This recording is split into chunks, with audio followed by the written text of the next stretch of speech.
জাবের রাদিয়াল্লাহু তাআলা আনহু মায়ার নবীর চেহারার দিকে দেখে কান্না করে দেয়।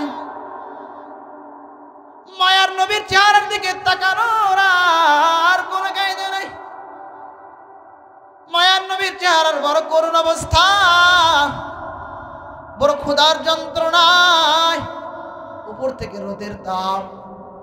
জাবের রাদিয়াল্লাহু তাআলা আনহু মায়ার নবীর চেহারার দিকে তাকাইয়া চোখ দিয়ে পানি ছেড়ে দিল, কান্না করে আজকে রাহমাতুল লিল আলামিনের অবস্থা।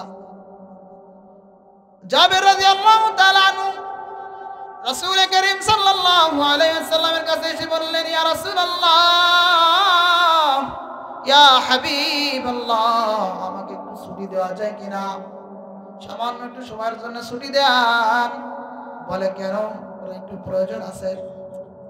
জাবের রাদিয়াল্লাহু তাআলা দৌড়ে চলে গেলেন বাড়ির দিকে। বলে, স্ত্রী গো, ও প্রাণের স্ত্রী, মায়ার নবীর চেহারার দিকে তাকানো যায় না, মায়ার নবীর চেহারার দিকে তাকানো যায় না। ক্ষুধার কারণে আমার মায়ার নবী পেটের মধ্যে 3টা পাথর বেঁধে নিয়েছে, চেহারা মুবারক লাল হয়ে গিয়েছে, উপর থেকে রোদের তাপ। ও প্রাণের বিবি গো, ঘরের মধ্যে খাবার কিছু আছে কিনা? স্ত্রী বলে, না, ঘরে অভাব। ঘরে কি? ঘরে বড় অভাব।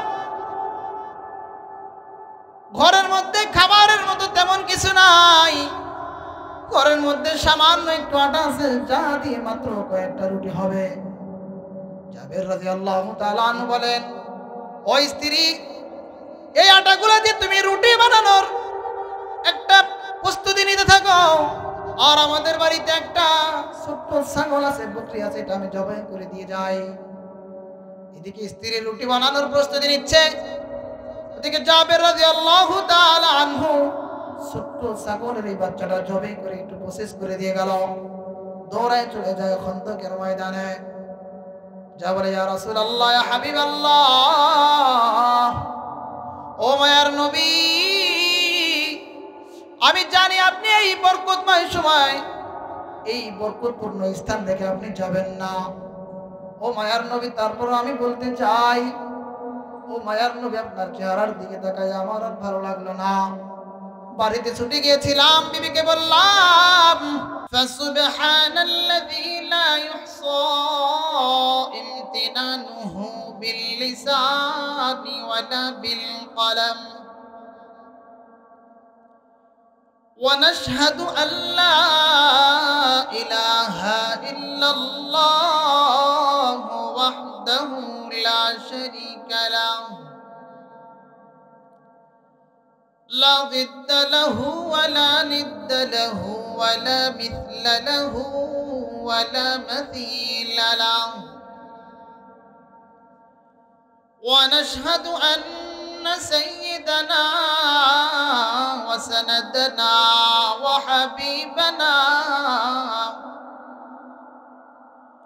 وحبيب ربنا وطبيبنا وطبيب قلوبنا ومولانا محمدا عبده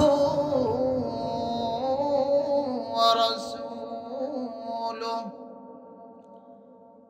صلى الله تعالى عليه وعلى آله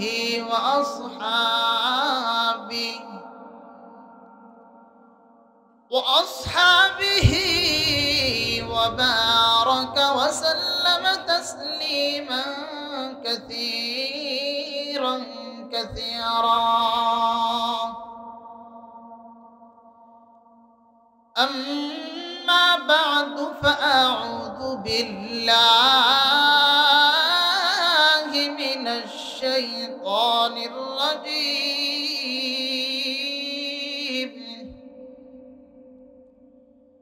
بسم الله الرحمن الرحيم.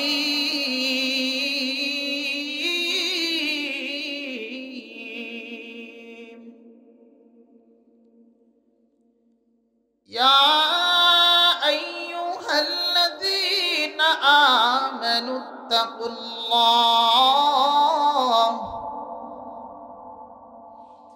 يا أيها الذين آمنوا اتقوا الله وكونوا مع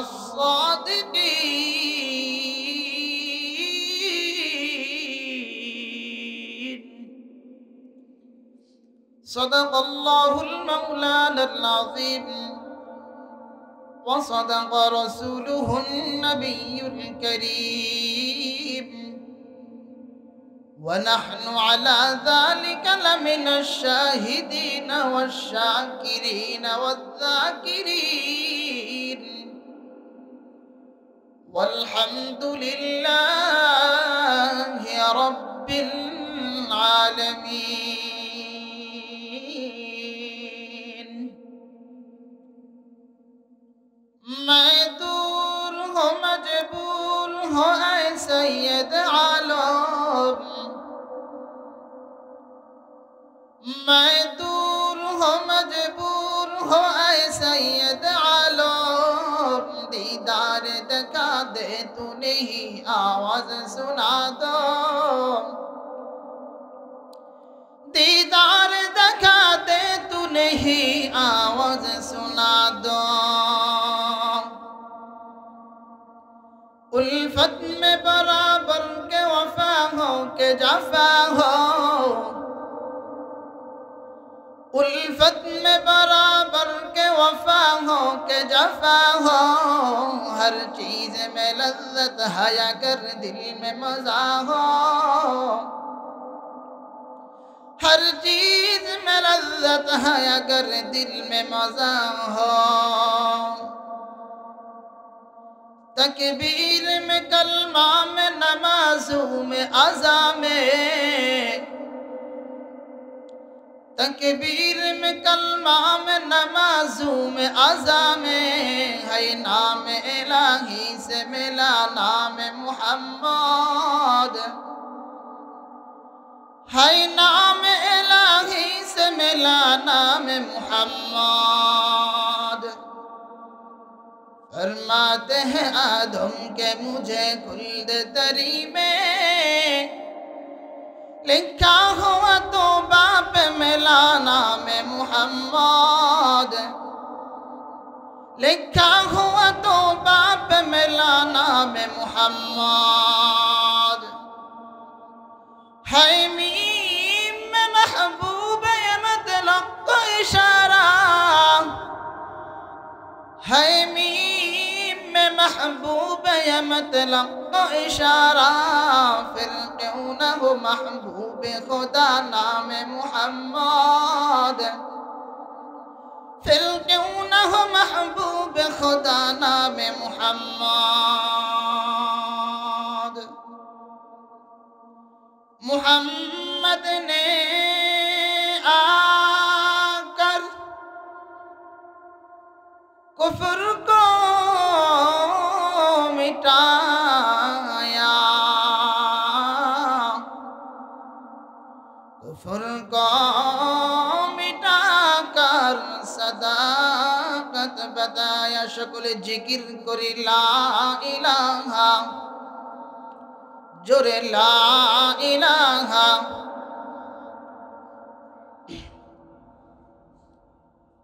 ला इलाहा इल्लल्लाह ला इलाहा इल्लल्लाह मुहब्बत इरशाद ला इलाहा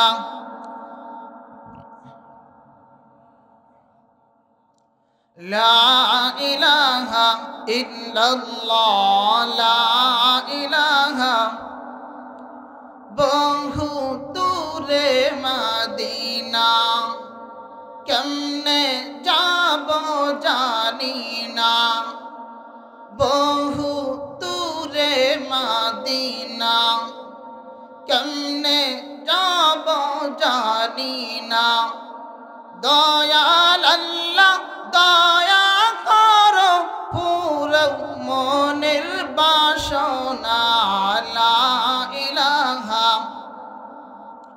ला इलाहा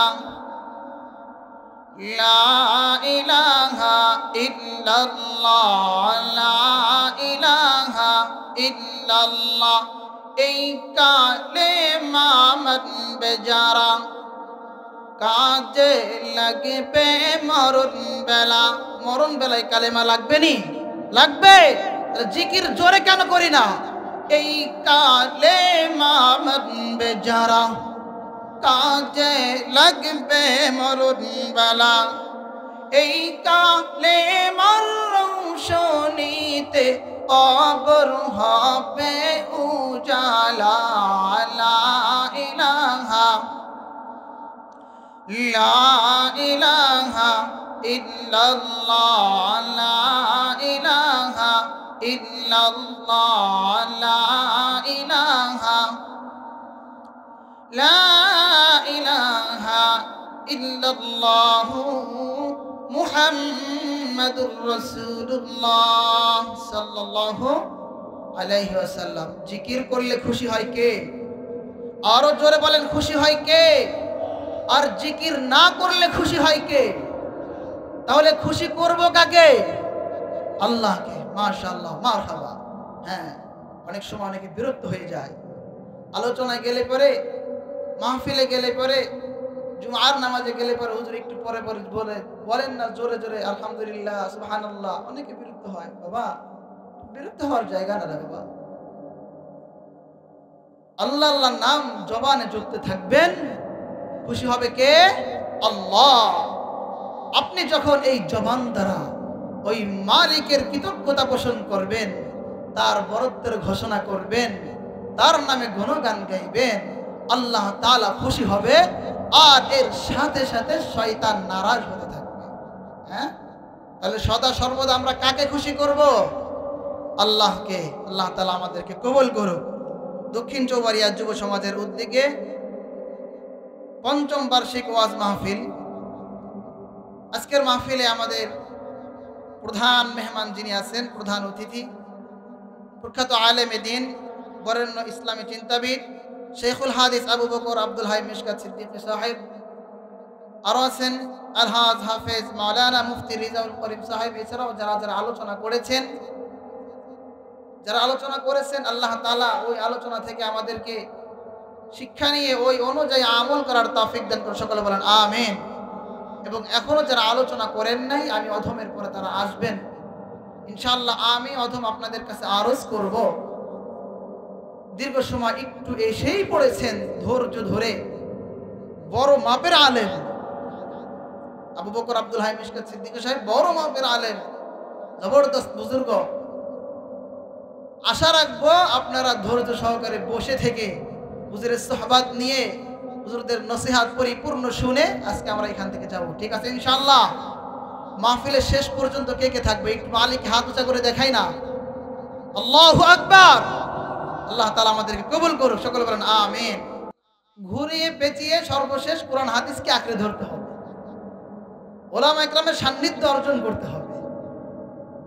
নিজে আলেম না হইতে পারলে আলেম বানাইতে হবে। এরকমই তো কিছু ছিল, তাই না? আমি ওই দিকে লক্ষ্য করেই একটা আয়াত তেলাওয়াত করেছি। আল্লাহ তাআলা পবিত্র কালামুল্লাহর মধ্যে বলতেছেন, হে ঈমানদার গণেরা, ইত্তাকুল্লাহ, আমি মালিককে ভয় করো। আয়াতের দ্বিতীয় অংশে বলেন, ওয়াকুনু মা'আস সাদিকিন, আর তোমরা কাদের সান্নিধ্য অর্জন করবা, কাদের সাথে চলবা, কাদের সংস্পর্শে থাকবা, কাদেরকে বন্ধু বানাইবা, কাদের পিছে যাইবা, কাদের কথা অনুযায়ী চলবা, দৈনন্দিন জীবন কাদের নির্দেশ অনুযায়ী, কাদের কথা অনুযায়ী চলবা। আল্লাহ তাআলা ওই আয়াতের দ্বিতীয় ভাগের মধ্যে বলেছেন। বলেন না সুবহানাল্লাহ। আল্লাহ তাআলা বলেন, ইয়া আইয়ুহাল্লাযীনা আমানুত্তাকুল্লাহ,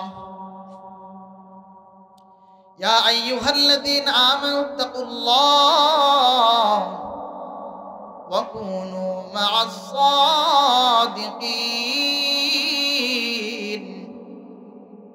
হে ঈমানদারগণেরা, ইত্তাকুল্লাহ, আমি মালিককে ভয় করো। কাকে ভয় করতে হবে? জোরে বলেন কাকে? আল্লাহকে। ইত্তাকুল্লাহ, তাকওয়া অর্জন করো, তাকওয়া অবলম্বন করো।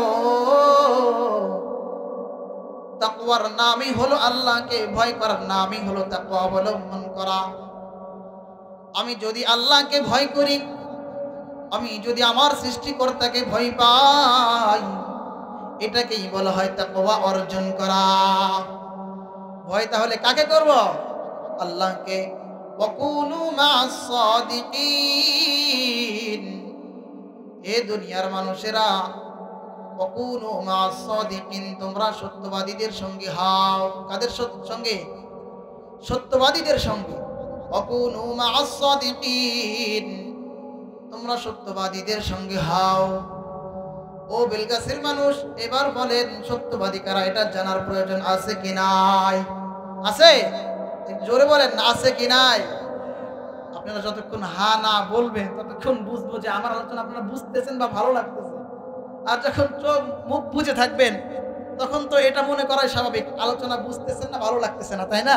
এজন্য আপনাদের কাছে আমি একটু সহযোগিতা চাই, সেটা হলো হা না বলবেন, মাঝে মাঝে তাকবীর দিবেন। ইনশাআল্লাহ পারবো তো? ইনশাআল্লাহ।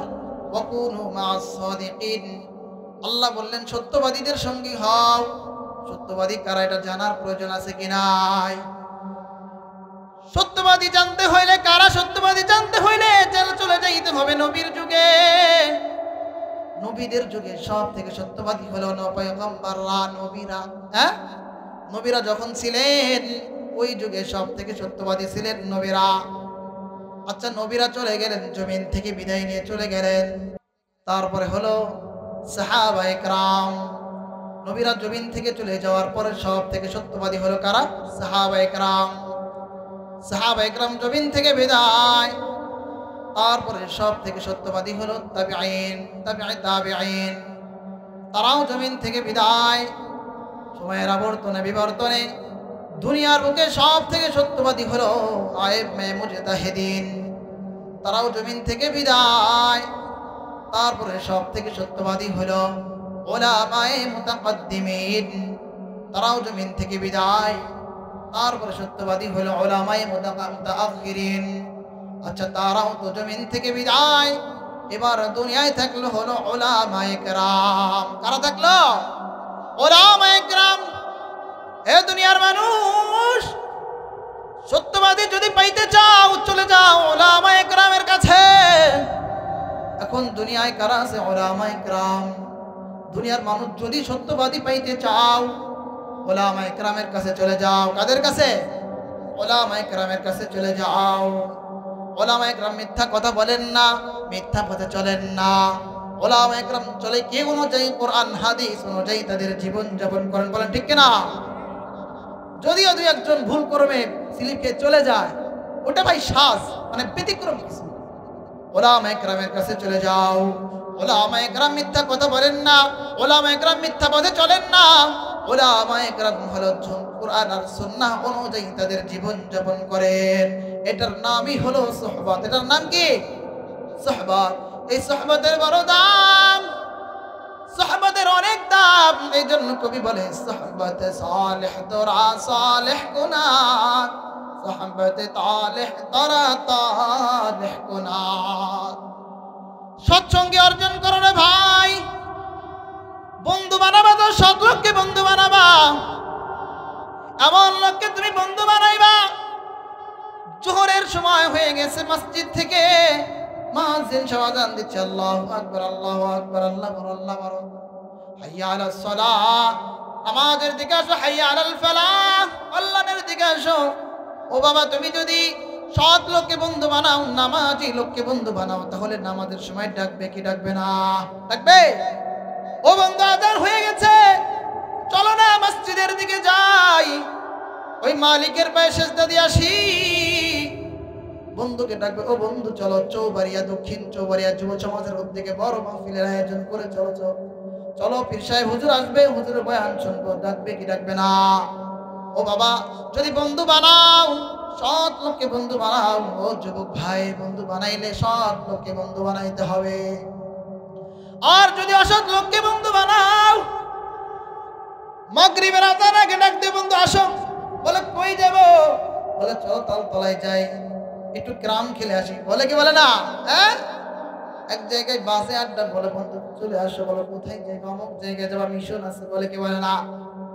এই জন্য বন্ধু বানাবো সৎ লোককে নাকি অসৎ লোককে? বলেন সৎ লোককে কবি বলেন সোহবতে সালেহ তোরা সালেহ কুনাত, সোহবতে তালেহ তোরা তালেহ কুনাত। সৎ লোককে যদি তুমি বন্ধু বানাও, আস্তে আস্তে ভাই তুমিও সৎ হয়ে যাবা। আর যদি অসৎ লোককে তুমি বন্ধু বানাও, তাহলে তুমি আস্তে আস্তে ভালো থাকলে অসৎ হয়ে যাবা। কথা ঠিক আছে নাকি? ঠিক আছে, বেঠিকও হইতে পারে। হ্যাঁ, এইটাকেই বলে সাহাবাত। এটাকে কি বলে? সাহাবাত। এই সাহাবাতের বড় দাম। সাহাবাতের কারণে সাহাবী হয়ে যায়, সাহাবাতের কারণে সাহাবী হয়ে যায়। আরে বাবা তাই নয়, সাহাবাদের কারণে দুনিয়ায় জীবিত থাকা অবস্থায় জান্নাতের সার্টিফিকেট পাওয়া যায়। বলেন সুবহানাল্লাহ। সাহাবাদের কারণে দুনিয়ায় জীবিত থাকা অবস্থায় জান্নাতের সার্টিফিকেট পাওয়া যায়। এই সাহাবাদের বড় দাম। দুনিয়ায় থাকতেই জান্নাতের সার্টিফিকেট পাওয়া যায়। বড় মজার ব্যাপার না? বড় মজার ব্যাপার। সাহাবাতে ছিলেন সাহাবায়ে কেরাম। কার সাহাবাতে? নবীদের সাহাবাতে। কাদের সাহাবাতে? নবীদের সাহাবাতে।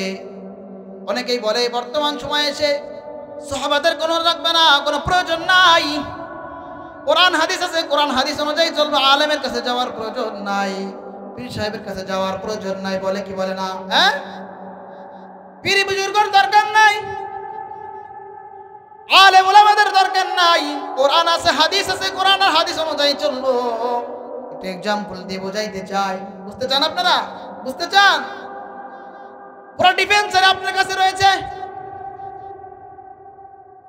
পুরো ফার্মেসির বিশাল দোকান, লাস ফার্মার দোকান, কিউ জামানের মালিক আপনি যদি হয়ে যান, ঘর ভরা ওষুধ আর ওষুধ। মাথা ব্যথা হইলে কোন ওষুধ আপনি জানেন না, পেট ব্যথা হইলে কোন ওষুধ আপনি জানেন না, টিউমার হইলে কোন ওষুধ আপনি জানেন না। জানে? এইটা জানতে হইলে কি করতে হয়? এমবিবিএস, এফএসিএস, স্পেশালাইজড হাসপাতালে যাইতে হয়। যাইতে হয় কি হয় না? তার কাছে যে 500-1000 টাকা ভিজিট দিয়ে প্রেসক্রিপশন তৈরি করে ওষুধ ক্রয় করে নিয়ম অনুযায়ী খাইতে হয়। ও বাবা, আপনার কাছে কোরআন আর আপনার কাছে আর আমার কাছে কোরআন আর হাদিস আছে, কিন্তু আপনার জন্য আর আমার জন্য কি প্রয়োজন আমরা কিন্তু জানি না। ওলামায়ে কেরামের কাজ হলো এই কোরআন হাদিস দেখে দেখে দেখে দেখে আমার আর আপনার জন্য কখন কোনটা প্রয়োজন তারা আমাদেরকে সাজেস্ট করবে। তো বুঝতেছেন আপনারা? হ্যাঁ, তাহলে আলেম ওলামাদের প্রয়োজন আছে কি নাই? ওষুধের ফার্মেসির মালিক হইতে পারি বাবা, একটু অসুবিধা হইলেই ডাক্তারের কাছে দৌড়াইতে হয়। ও বাবা, ওইটা বুঝলেন, এটা কেন বুঝবেন না? কোরআন হাদিস যদি আমাদের কাছে থাকে, আমাদের কিন্তু বোঝার সাধ্য নাই, আলেমদের শরণাপন্ন হইতে হবে। কথা ঠিক আছে? আলেমদের সাহাবাত ছাড়া কোনো উপায় নাই। হ্যাঁ, যদি আপনি ভালো পণ্ডিত হয়ে থাকেন, কোরআন হাদিস বোঝার জন্য আর কোনো কারো প্রয়োজন না হয়, তাহলে আপনার জন্য ঠিক আছে। তাহলে এবার আসেন, তাহলে আপনি কোন মাপের জ্ঞানী হইতে হবে? আপনাকে আল্লাহ তাআলা কোরআন পাঠাইলেন, কোরআন বোঝার জন্য যুগে যুগে পয়গম্বর নবীকে পাঠাইলেন। হ্যাঁ, যদি এমনই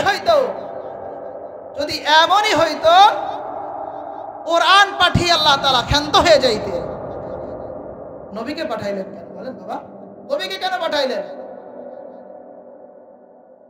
নবীদের পাঠানো প্রয়োজন ছিল এই কোরআন ভালো করে বোঝার জন্য, জানার জন্য নবীকে পাঠাইছে। বলতেছিলাম সাহাবাদের বড় দাম। ওলামায়ে কেরামের সাহাবাতে থাকতে হবে বাবা। সাহাবায়ে কেরাম বড় দামি হয়ে গেছে নবীদের সাহাবাদের থেকে।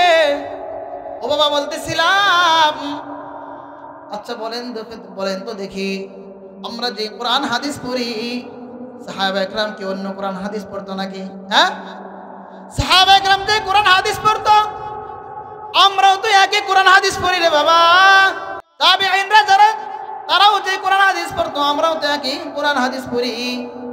তাবেঈনরা যে কোরআন হাদিস পড়তো, আমরাও তো একই কোরআন হাদিস পড়ি। নাকি কোনো ভিন্নতা আছে? আছে নাকি? ওলা আয়ামে মুরিদাইনরা যে কোরআন হাদিস পড়তো, আমরাও তো একই কোরআন হাদিস পড়ি। আমরা মুতাকাদ্দিমিনরা যে কোরআন হাদিস পড়তো, আমরা একই কোরআন হাদিস পড়ি রে বাবা। তাহলে আমাদের মধ্যে আর সাহাবায়ে কেরামের মধ্যে এত পার্থক্য কেন? বলেন কি কারণে পার্থক্য? সাহাবাত। বলেন কি কারণে? সাহাবাত। মাশাআল্লাহ, মাশাআল্লাহ।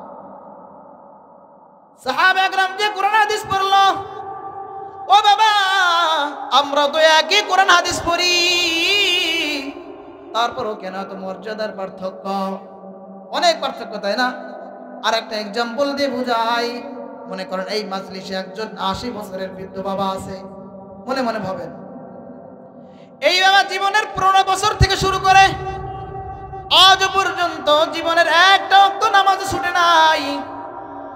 প্রতিটা দিন 5 ওয়াক্ত নামাজ পড়েছে, সাথে সাথে তাহাজ্জুদের নামাজও পড়েছে, আওয়ামের নামাজ পড়েছে, সেটাকে নামাজ পড়েছে। এই লোকটার নামাজের বয়স 80 বছর থেকে 15 বছর বাদ দিলে কত বছর হয়? 65 বছর হয়ে যায়। এবার অন্যদিকে তাকাই, নবীর সাহাবী আবু বকর রাদিয়াল্লাহু তাআলা ইসলাম গ্রহণ করলেন 42 বছর বয়সে। আগে বা পরে যতটুকু জানা যায়, কত বছর বয়সে? 42 বছরে ইসলাম গ্রহণ করার পর ওইদিকে 63 বা 67 বছর বয়সে ইন্তেকাল করলেন। নবুয়তের 8 বছর পরে নামাজ ফরজ হইল। সব মিলিয়ে যদি হিসাব করি রে বাবা, আবু বকর রাদিয়াল্লাহু তাআলা আনহুর জীবনের নামাজের বয়স হলো 16-17 বছর বা একটু কম বেশি। এবার একটু মিলান রে বাবা, আবু বকর রাদিয়াল্লাহু তাআলা আনহু এর নামাজের বয়স আর এই 80 বছরের বিরুদ্ধে বাবার নামাজের বয়স এক হইল, কয়েক গুণ বেশি। আচ্ছা এবার বুঝে থাকলে বলবেন, ওই রকম 50 লক্ষ মুরব্বির সারা জিন্দেগির সমস্ত আমল যদি এক পাল্লাই রাখা হয়, আর আবু বকর রাদিয়াল্লাহু তাআলা আনহু সারা জীবনের নয়, সারা বছরের নয়, সারা মাসের নয়, সারা সপ্তাহের নয়, সারা দিনের নয়, এক ওয়াক্ত নামাজের নয়, এক ওয়াক্ত নামাজের এক রাকাতের একটা সেজদার ওজন যদি এক পাল্লাই রাখা হয়, কোনোদিন সমান হবে? কোনোদিন সময় হবে? সমান হবে না।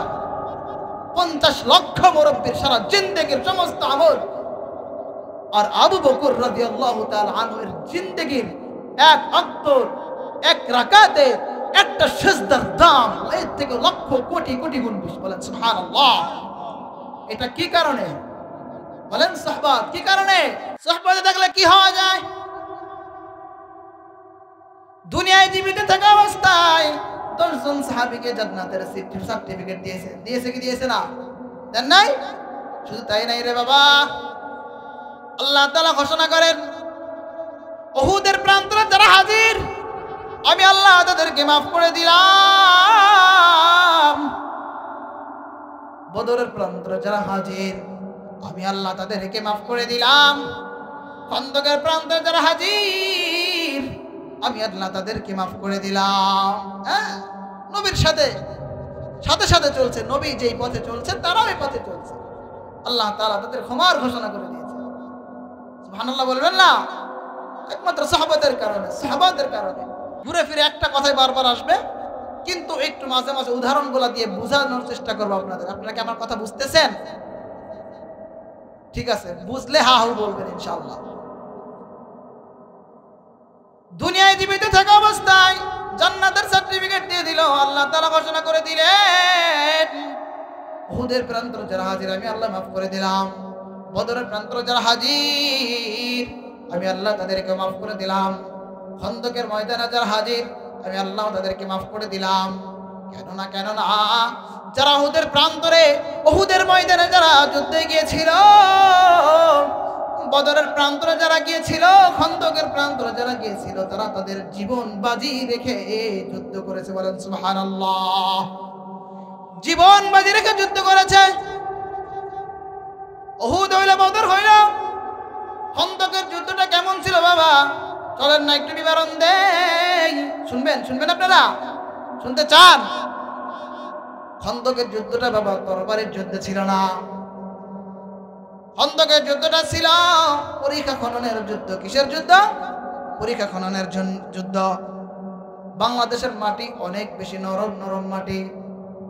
কোদাল দিয়ে কোপ দিলে মাটি উঠে, বেকু দিলে পরে মাটি উঠে যায়। আরবের ওই মাটিটা, জমিনটা ছিল বড় পাথরে ভূমি, পাথরের মতো শক্ত। কোদাল দিলে পরেই মাটির মধ্যে গেড়ে যাইত না। ওদিকে কঠিন রোদের তাপ,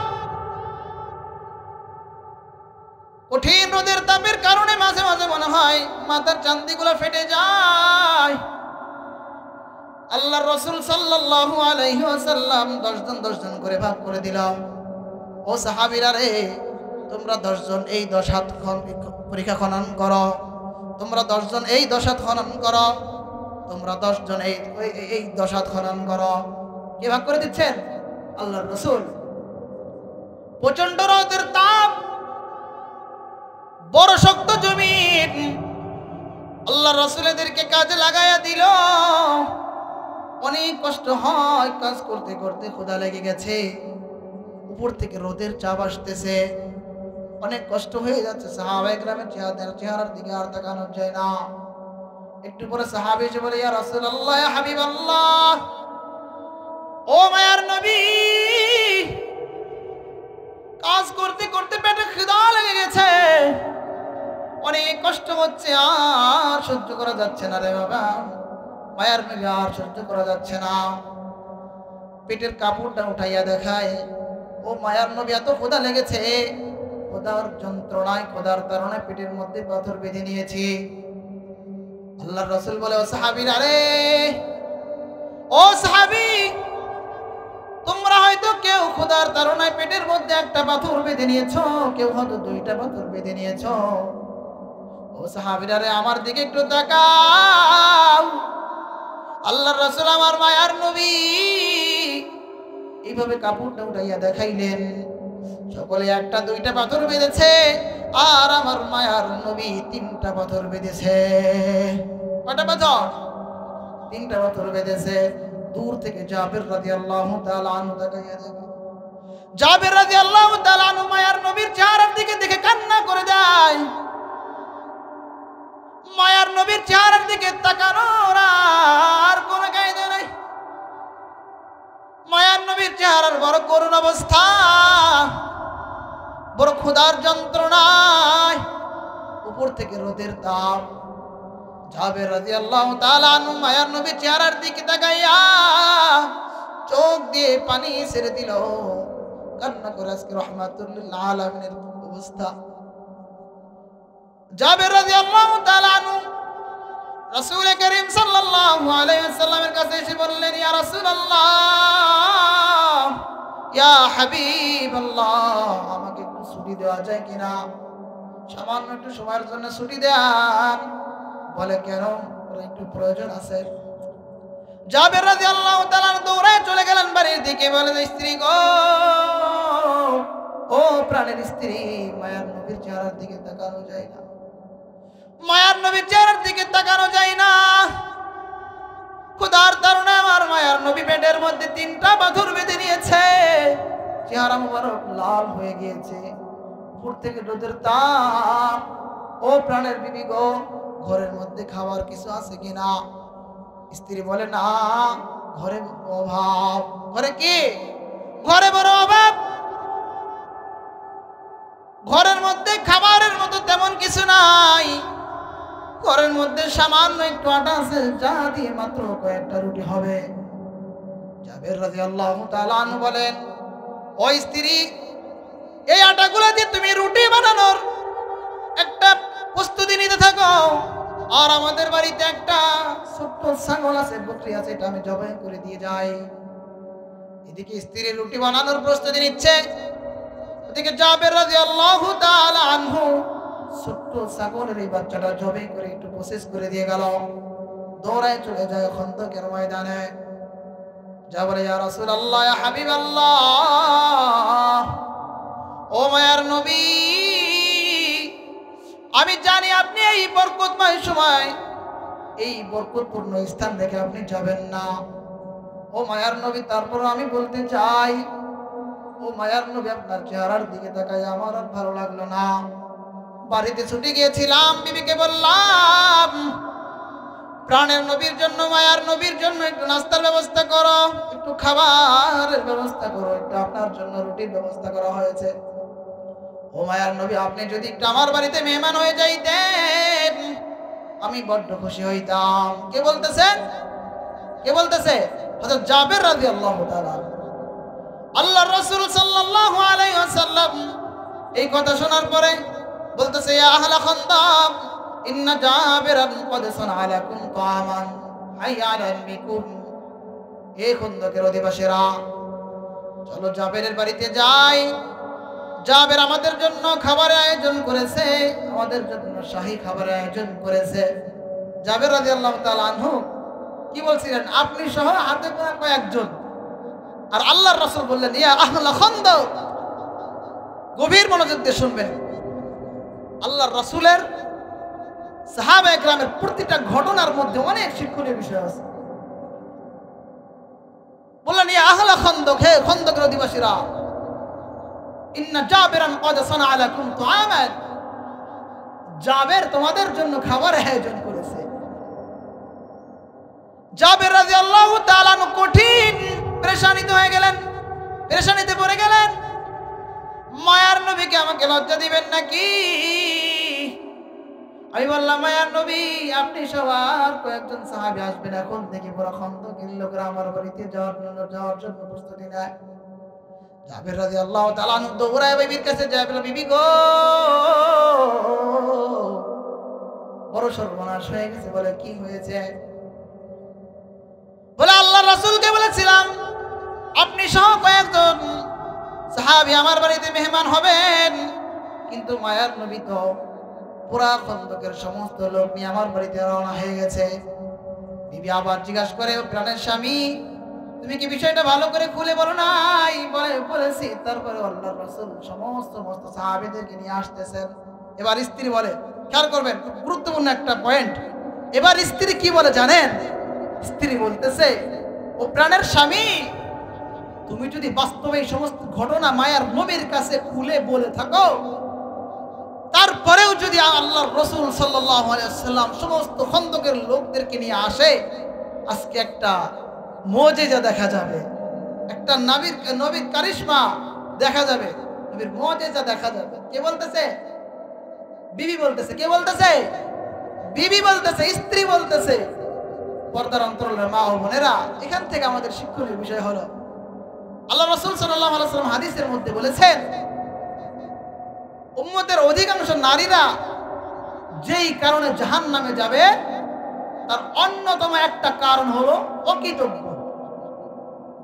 কি কারণ বলেন? অকৃতজ্ঞ। এটা নাই, সেটা নাই, এটা নাই, সেটা নাই, বলে কি বলে না? 60 বছর 40 বছর পরিপূর্ণ সেবা করে আসবেন, তারপরেও যদি একটু মনের উল্টা হয়, ঠাস করে বলবো, সে তোমার জীবনে এসে আমার কি হলো? সব শেষ হইলো, কিছু পাইলাম না। বলে কি বলে না? হ্যাঁ, মা বোনদের খারাপ বলতেছে না, না বুঝে বলে। কিন্তু আল্লাহ রাসূল হাদিসের মধ্যে কঠিন হুঁশিয়ারি দিয়েছেন যে মহিলারা সব থেকে বেশি যেই কারণে জাহান্নামে যাবে, তার মধ্যে অন্যতম কারণ এই একটা কারণ, অকৃতজ্ঞতা। আল্লাহ তাআলা আমাদের প্রতিটা বিষয় শুকরিয়া আদায় করার তৌফিক দান করুন, আমিন। স্ত্রী বলতেছে, প্রাণের স্বামী গো, যদি আপনি মায়ার নবীকে সমস্ত ঘটনা খুলে বলেন, তারপরেও যদি মায়ার নবী সমস্ত সাহাবীদেরকে নিয়ে আসে, তাহলে আজকে একটা মুজিজা দেখা যাবে। স্ত্রী পদের দিকে তাকাইয়া দেখে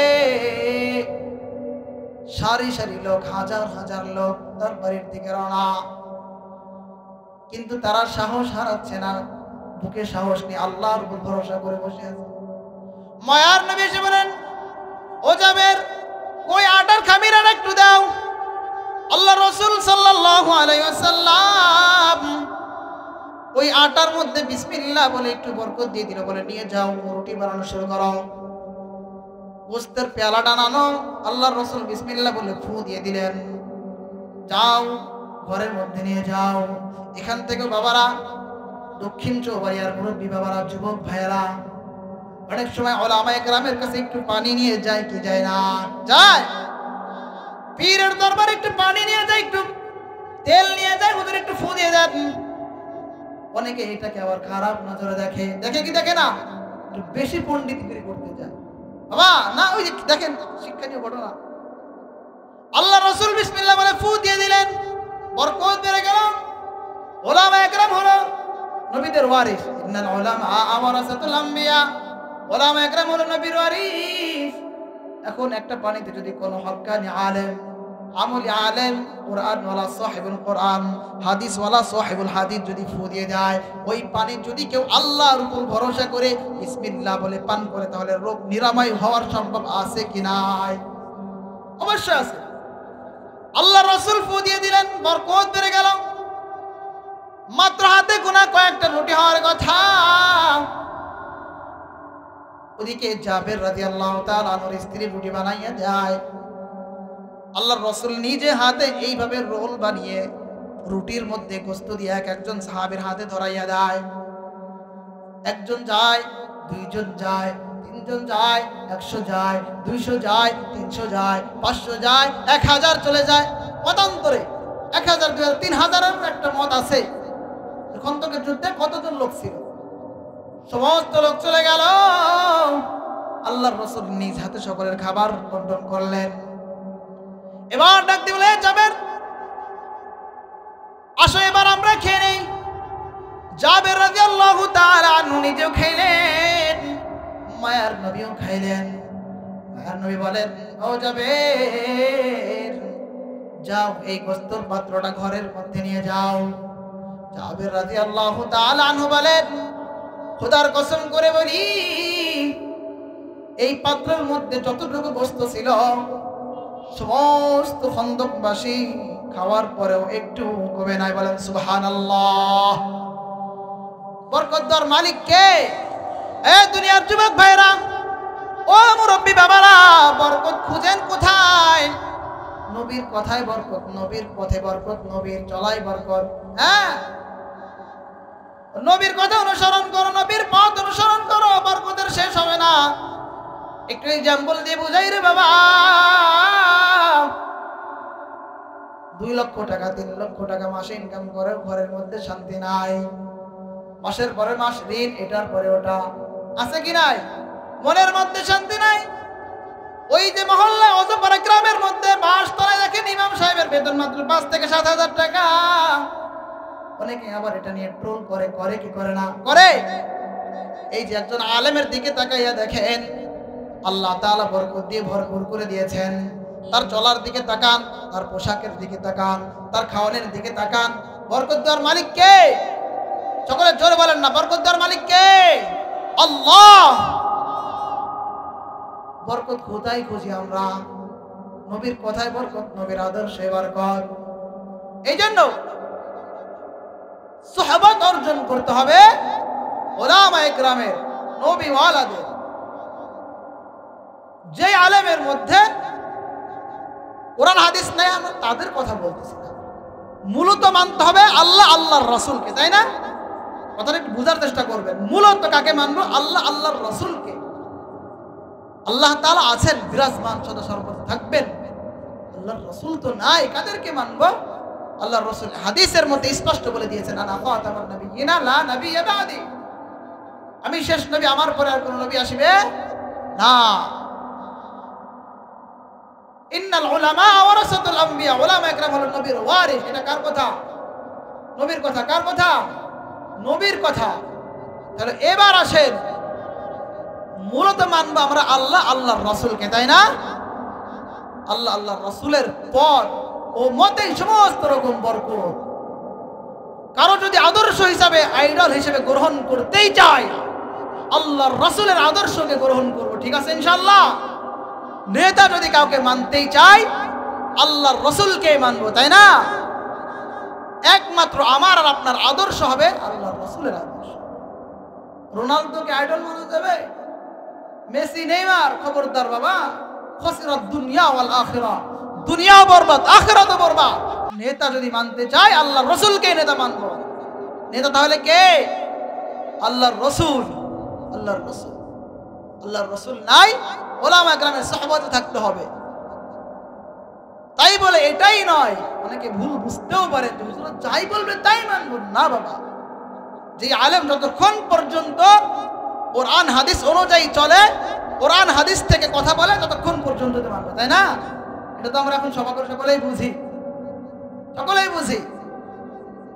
ও মুরব্বী বাবারা, যুবক ভাইরা, বলতেছিলাম সাহাবাদের বড় দাম।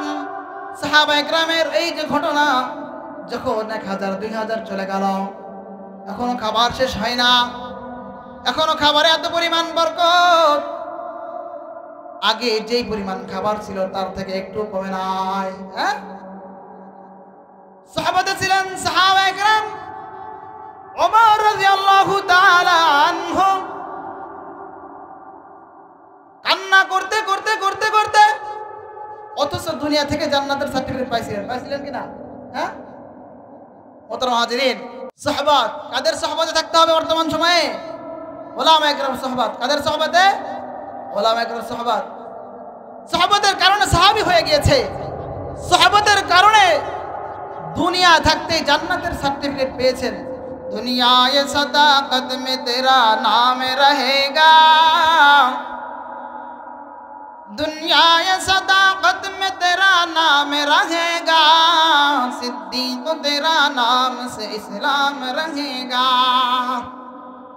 सिद्दीक तेरा नाम से इस्लाम रहेगा। दुनियाए सियासत में तेरा नाम रहेगा, दुनियाए सियासत में तेरा नाम रहेगा, फारूक तेरा नाम से इस्लाम रहेगा, फारूक तेरा नाम से इस्लाम रहेगा। दुनियाए मुअज्जिन में तेरा नाम रहेगा, दुनियाए मुअज्जिन में तेरा नाम रहेगा, बिलाल तेरा नाम से इस्लाम रहेगा, बिलाल तेरा नाम से इस्लाम रहेगा। दुनियाए शुजाअत में तेरा नाम रहेगा, दुनियाए शुजाअत में तेरा नाम रहेगा, उस्मान तेरा नाम से इस्लाम रहेगा, उस्मान तेरा नाम से इस्लाम रहेगा। দুনিয়ায় যতদিন জীবিত থাকবো, দুনিয়ায় যতদিন থাকবো আদর্শ মানবো কার? আরো জোরে চিৎকার বলেন কার? আল্লাহর রাসূলের আদর্শ মানবো। আল্লাহর রাসূলের আদর্শ ছাড়া, আল্লাহর রাসূলের মত ও পথ ছাড়া আমাদের আর কোনো আদর্শ নাই, আমাদের আর কোনো পথ নাই, আমাদের আর কোনো মত নাই। ও বাবা, এখন যদি বুঝতে হয় আল্লাহর রাসূল তো নাই, আল্লাহর রাসূল নিজেই বললেন ইন্নাল উলামা আওরাসাতুল আম্বিয়া, উলামায়ে কেরাম হলো নবীর ওয়ারিস। আল্লাহর রাসূলের আদর্শ পাইতে হলে উলামায়ে কেরামের শরণাপন্ন হইতে হবে কি হবে না বলেন? আল্লাহ তাআলা আমাদেরকে এই যে আল্লাহর রাসূলের আদর্শকে আমাদের জীবনে পরিপূর্ণ গ্রহণ করে বাকি জিন্দেগিটুকু কাটানোর তৌফিক দান করুন। সকলে বলেন আমিন।